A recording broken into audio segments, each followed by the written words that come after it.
Olá, bom dia, boa tarde, boa noite a todos. Estamos aqui para fazer a revisão para a avaliação número 2 da disciplina de controle de qualidade do curso de farmácia da Uninorte. Essa parte nós teremos 4 temas principais. São controle de qualidade de líquidos, manutenção e calibração de equipamentos e gestão da qualidade, além da aula prática que tivemos, que também foi referente aí à manutenção e calibração de equipamentos. Como a gente tem 4 temas aí, é um número de conteúdo um pouco mais restrito, nós teremos essa prova valendo 7 novamente, como de costume, no entanto, com 6 questões. 6 questões, sendo 4 do tipo objetiva e 2 questões do tipo dissertativa. As questões objetivas valendo 1,25 e as questões dissertativas valendo 1 ponto, totalizando aí os nossos 7 pontos da disciplina. Bom, vamos lá diretamente agora para abordar aqui quais são os principais temas, o que vocês precisam se atentar para execução dessa prova com sucesso. Então a gente tem aqui na primeira parte de controle de qualidade de líquidos, que vocês precisam saber. Vai ter uma questão do tipo objetiva, ou seja, uma questão que vocês vão ter alternativas para escolher, né? A, B, C, D e E. E aqui vocês precisam saber os tipos de ensaios que são feitos em formas farmacêuticas líquidas. Então, se vocês observarem aqui a aula de controle de qualidade de formas farmacêuticas líquidas, é uma aula que tem poucos slides, é uma aula com 19 slides.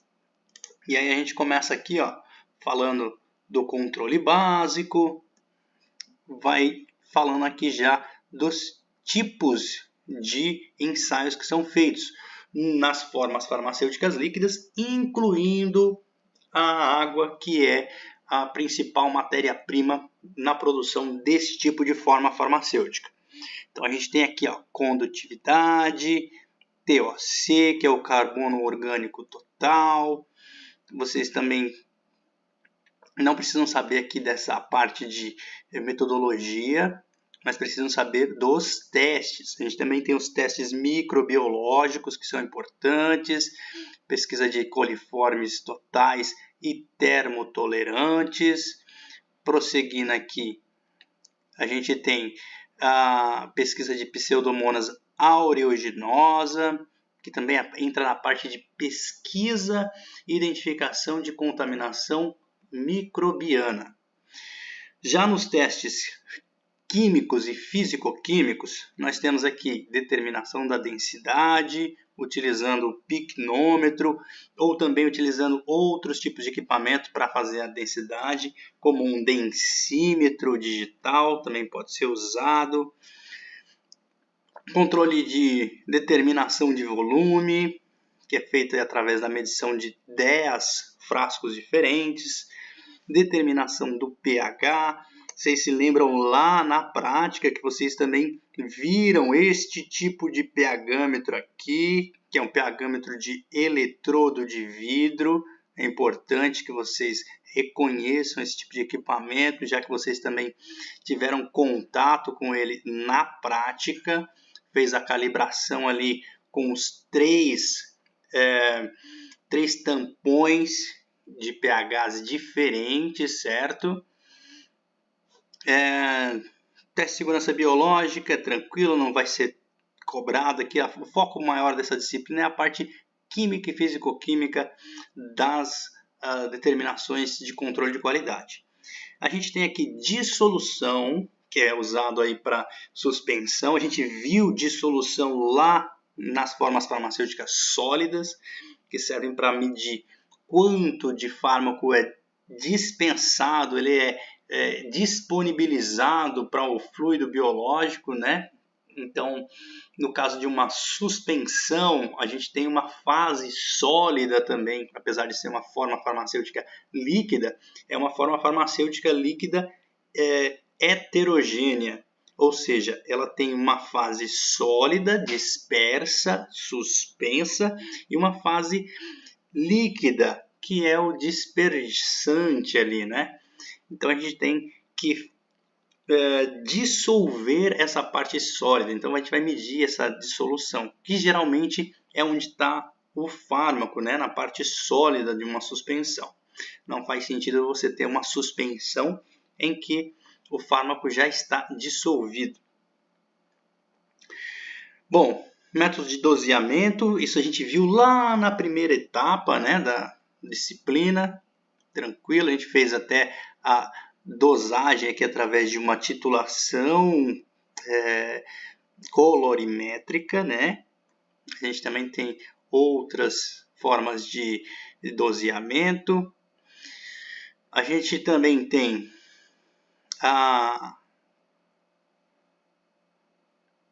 E aí acabou. A gente tem outras formas de detecção aqui do doseamento, né? E basicamente é isso. Vocês precisam reconhecer estes tipos de ensaios que são feitos em formas farmacêuticas líquidas.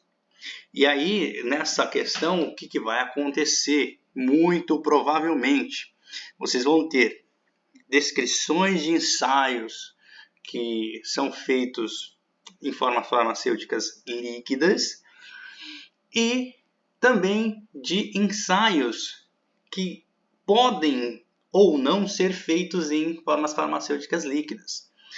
E vão ter lá 3 ou 4 destas assertivas e você tem que dizer se elas são verdadeiras ou não. Então é aquele tipo de questão clássica que a gente já tem visto nas provas desde 2 anos. O modelo de prova segue muito isso, que é um modelo exigido inclusive pelo próprio MEC.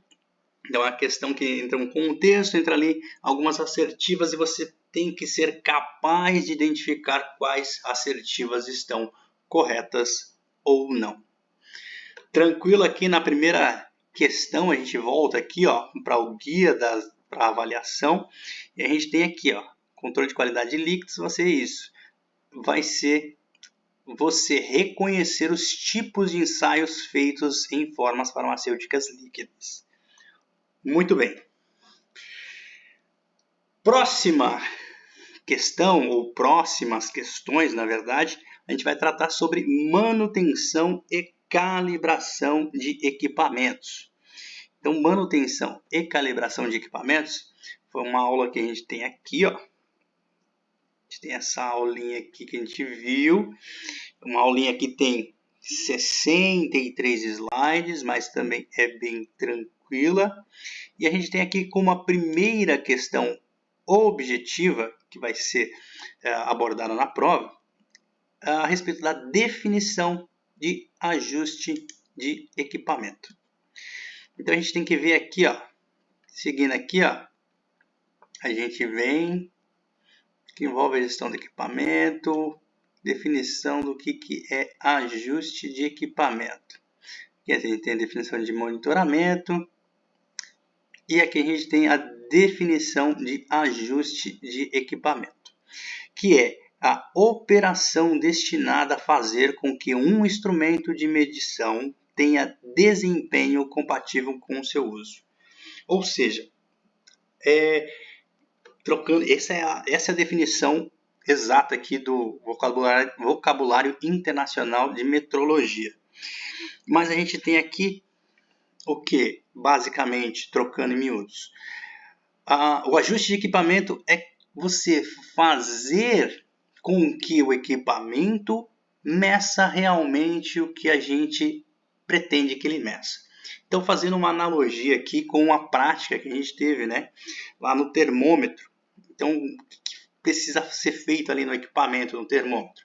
A gente sabe que a água ela tem propriedades físicas que são inerentes a essa substância, ou seja, não variam nas condições normais de temperatura e pressão. Então a gente tem água na CNPT,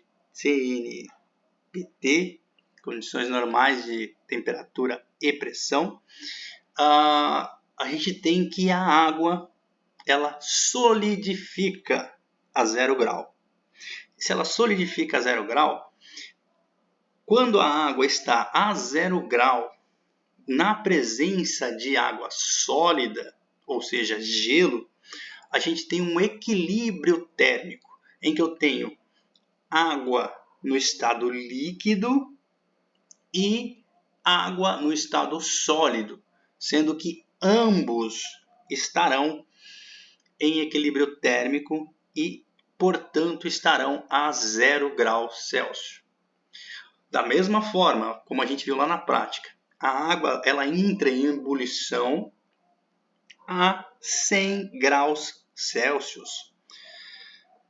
Nesse momento que a água está em ebulição, eu tenho um equilíbrio entre água líquida e água no estado gasoso, que é aquela água que sai através daquelas bolhas de vapor de água e que a gente então consegue identificar que eu tenho um equilíbrio entre água no estado líquido e água no estado gasoso.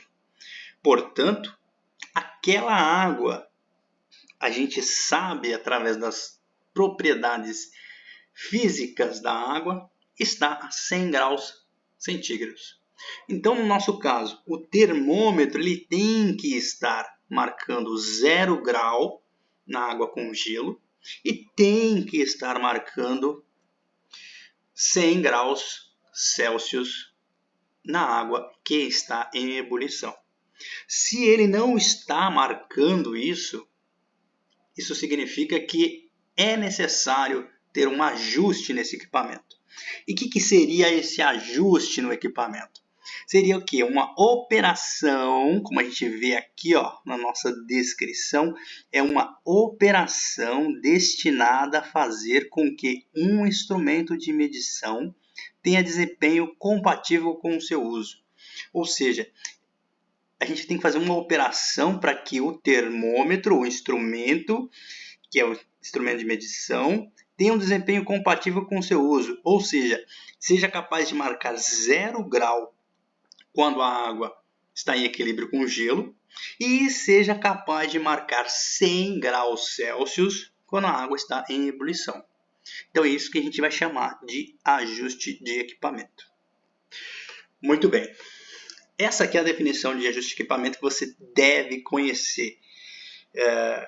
Nessa questão, o que a gente vai ter? Vai ter outras definições que a gente viu durante a disciplina, não necessariamente só dentro dessa aula aqui de manutenção e calibração de equipamento, mas vocês vão ter lá 5 alternativas para você reconhecer qual delas é de fato a definição de ajuste de equipamento.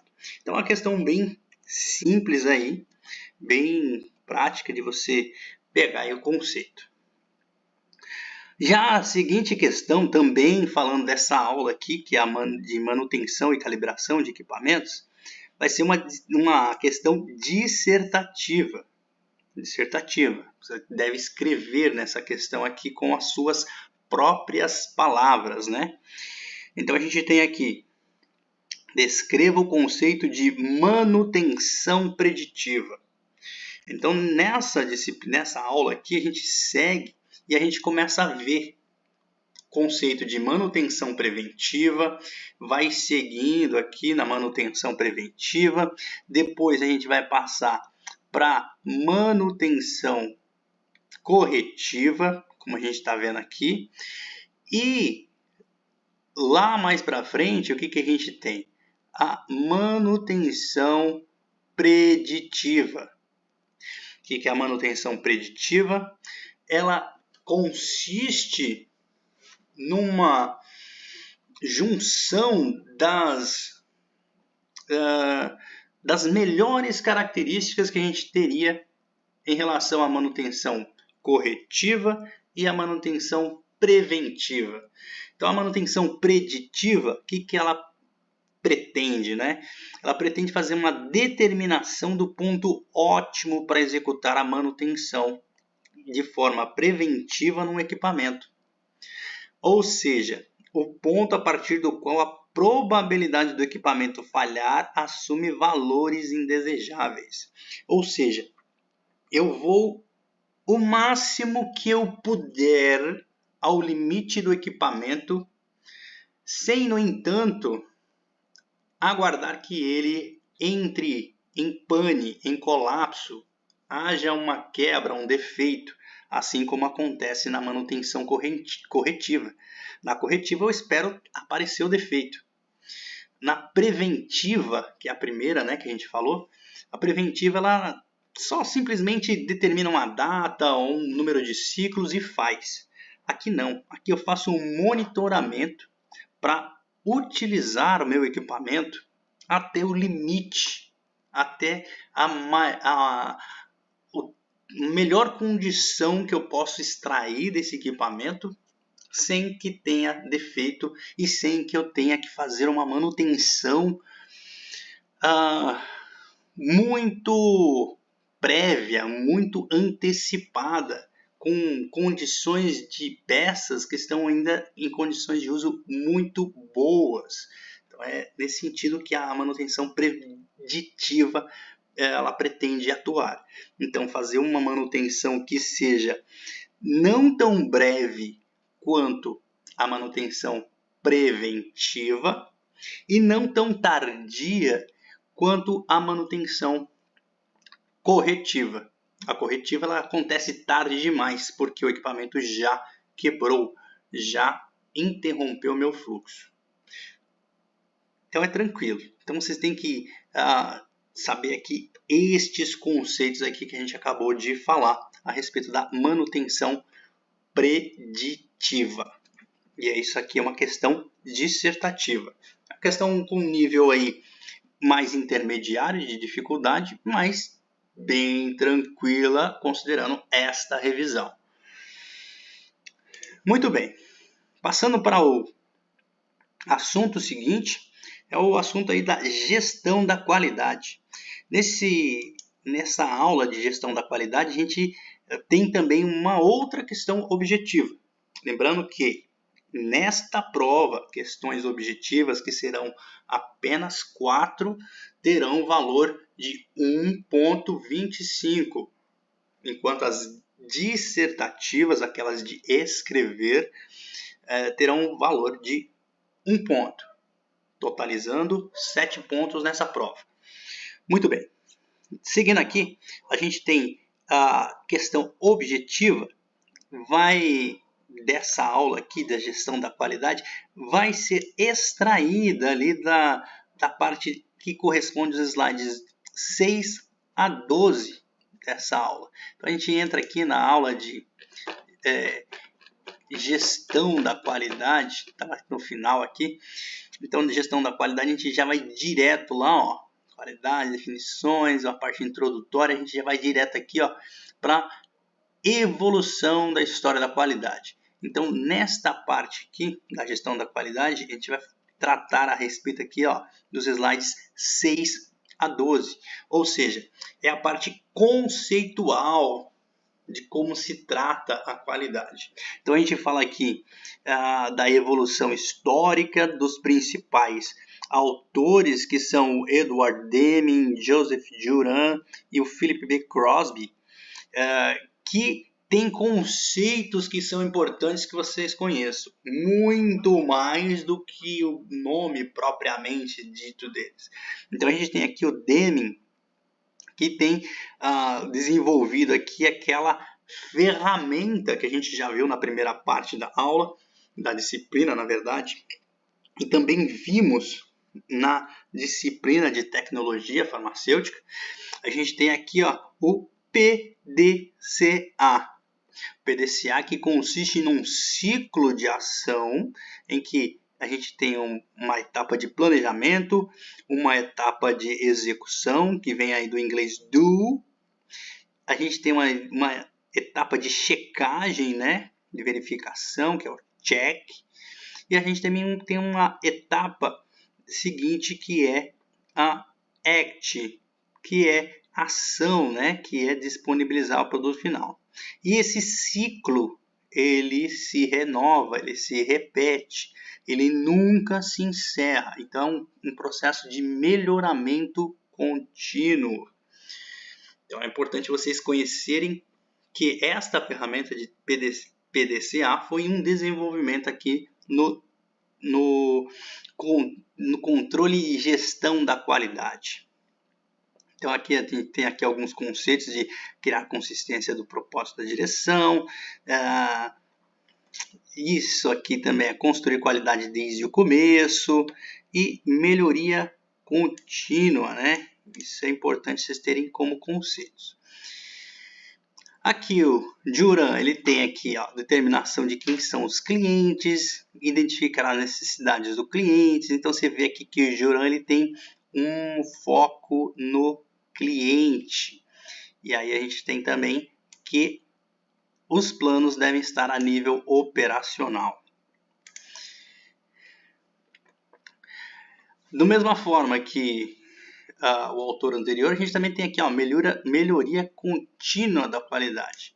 Então a gente tem aqui desenvolver a infraestrutura e identificar as áreas que necessitam melhorias, né? E a gente também tem aqui estabelecer uma equipe de projeto e fornecer às equipes os recursos necessários. E por fim a gente tem o Crosby, que ele deixa claro que a questão da qualidade, ela é uma questão de longo prazo e de comprometimento da organização, da direção. Não é uma coisa setorizada. Não dá para simplesmente um único setor querer implantar qualidade. Isso deve vir de forma vertical, de cima para baixo, de forma gerencial. Temos que formar equipes interdepartamentais para isso, ou seja, os departamentos precisam se conversar, e é por isso que essa gestão deve vir diretamente da direção. A gente também tem que identificar onde os atuais potenciais problemas existem e determinar o custo da qualidade. Tudo tem custo dentro de um negócio, isso vocês nunca devem ignorar. Eu queria que minha cadeira fosse verde, não azul. Isso tem um custo. Então, tudo na qualidade vai ter um custo. E aí esse custo ele vai impactar no preço final do seu produto. E é por isso que Crosby ele defende que a gestão da qualidade ela tem que ser uma questão organizacional, uma questão que vem da direção, porque é ela que define o direcionamento dos recursos, né, da empresa. Por isso, a gente tem que ter esse conceito aqui. Então, basicamente, nessa questão aqui de gestão da qualidade, a gente vai ter alguns desses conceitos aqui também, que foram falados aqui, da evolução histórica, os principais autores, que eles falaram, e aí a gente tem que escolher entre as alternativas que a gente tem, quais dessas alternativas são verdadeiras ou falsas. É importante ter uma ideia de associação aqui dos autores com o que eles falaram. Eu vou buscar criar questões em que isso não seja majoritariamente importante, relevante. Mas é interessante que vocês, no mínimo, conheçam estes autores. No mínimo, conheçam o nome desses autores. E o que eles falaram. Certo? Então, essa aí é a questão referente à gestão da qualidade. Uma questão objetiva. Bom, prosseguindo aqui, a gente vai para última etapa, né? Nessa última etapa a gente tem aqui uma questão objetiva e uma questão dissertativa em relação ao que a gente viu lá no dia da prática. Foi a última aula que nós tivemos na segunda-feira passada. Então vamos seguir aqui, ó. Vocês têm aqui ó, o roteiro da prática. Tá aqui o roteirinho da prática. Vou enviar novamente, vou enviar para vocês aqui. Eu acho que eu não enviei. Mas a gente tem aqui ó, a primeira etapa, ó, calibração de termômetros, né? Calibração de termômetros, eu acabei de falar lá no exemplo, né? Do que era ajuste de equipamento, né? Definição de ajuste de equipamento. Então a gente tem aqui, ó, todo o procedimentozinho. Vocês fizeram lá a medição em 0 grau e também fizeram a medição em 100 graus centígrados. Muito bem. Então aqui que eu tenho aqui, ó, na parte da aula prática, eu preciso ter o que? A avaliação da pipeta automática. Vai ter uma questão objetiva que vai abordar aí essa parte que a gente fez na prática, que era a avaliação da pipeta automática. Que é importante já mencionar aqui para vocês que as pipetas que vocês fizeram, as avaliações, na sua maioria, estavam com volumes fora do esperado. Então vamos lá dar um exemplo. A gente tinha aqui pipetas com volume nominal, né, que iam de 100 microlitros, vou pôr aqui microlitros, até 1000 microlitros. Deixa eu mudar aqui para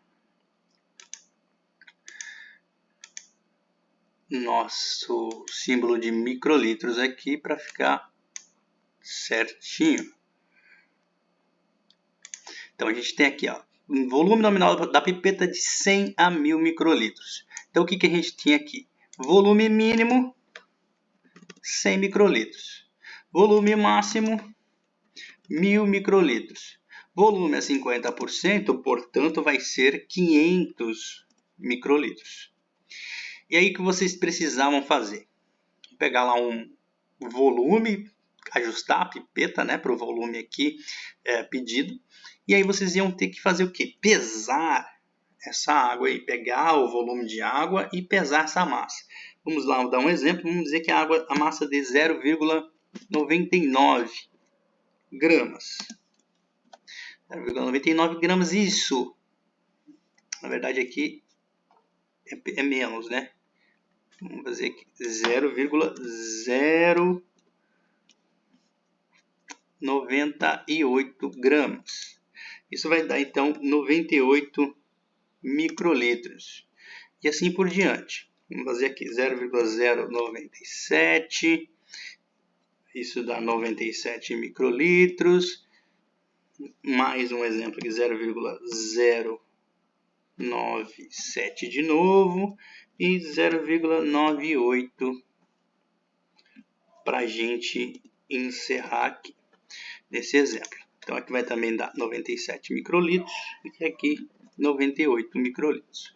Bom, aqui vocês teriam que fazer a média, a acurácia aqui conforme este cálculo que está aqui logo embaixo. Mas isso aqui não é o relevante, exatamente relevante aqui para a nossa resolução da questão. O que a gente tem que observar para a resolução dessa nossa questão aqui? Vou pegar esse exemplo aqui e fazer o seguinte. Percebam que, neste caso aqui, volume para 100 microlitros, eu tenho aqui valores bem próximos ao valor nominal, que é 100. E aí eu tenho uma acurácia aqui, que vamos admitir que deve ser no máximo de 3%. Ou seja, se eu tiver um erro maior do que 3% aqui, essa minha pipeta está inadequada para o uso. Então é isso que a gente vai ter na questão.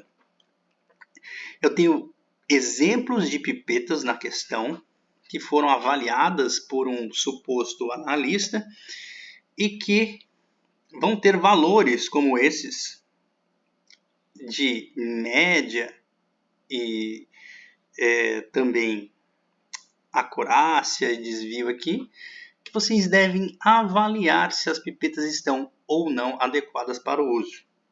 Como exemplo, a gente tinha pipetas que estavam dando valor próximos desse aqui, ó, por exemplo, 0,861, por exemplo.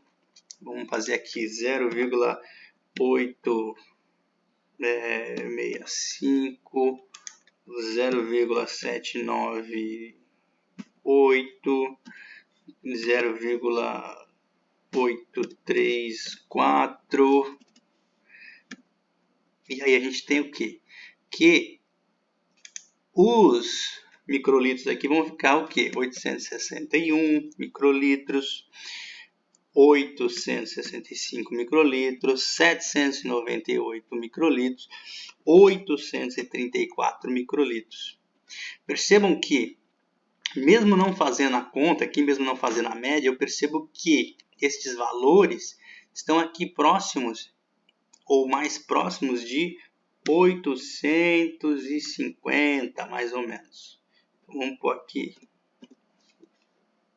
só para exemplo aqui, ó. Mais ou menos 850 microlitros. 850 microlitros, quando a pipeta deveria estar pegando 1000 microlitros. Isso aí dá um erro aproximadamente de 15%. Esse erro de 15% aí é muito maior do que os 3% aceitáveis. Imagine você fazer qualquer tipo de análise utilizando uma pipeta com um erro de 15%. Os seus resultados vão ter erros de pelo menos 15%, porque a gente tem outros erros envolvidos nesse processo.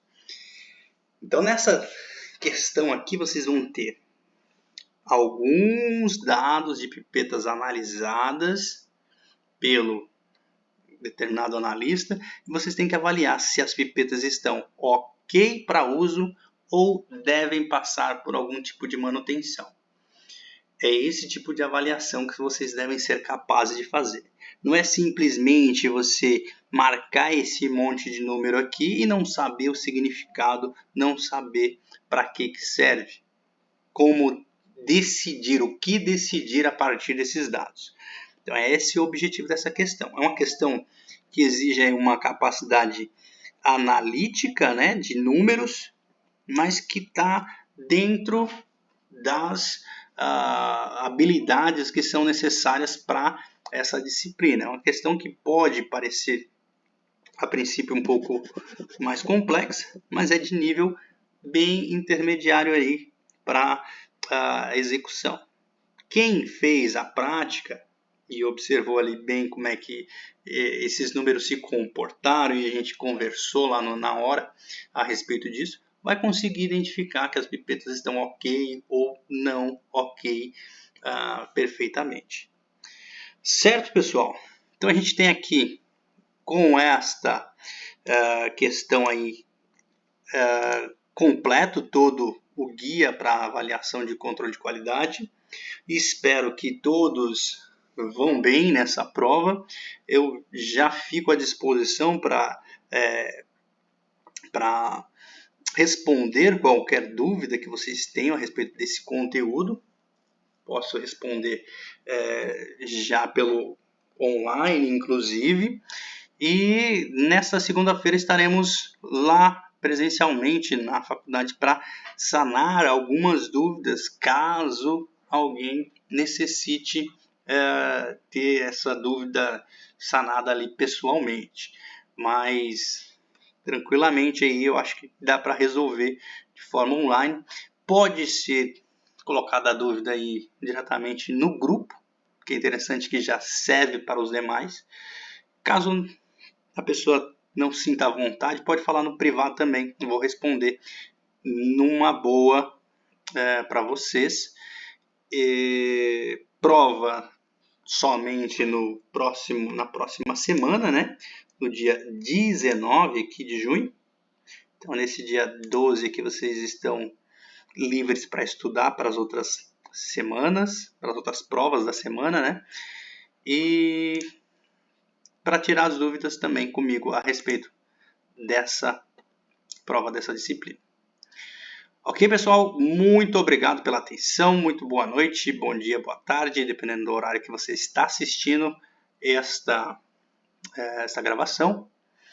E espero que todos fiquem bem. Até a próxima.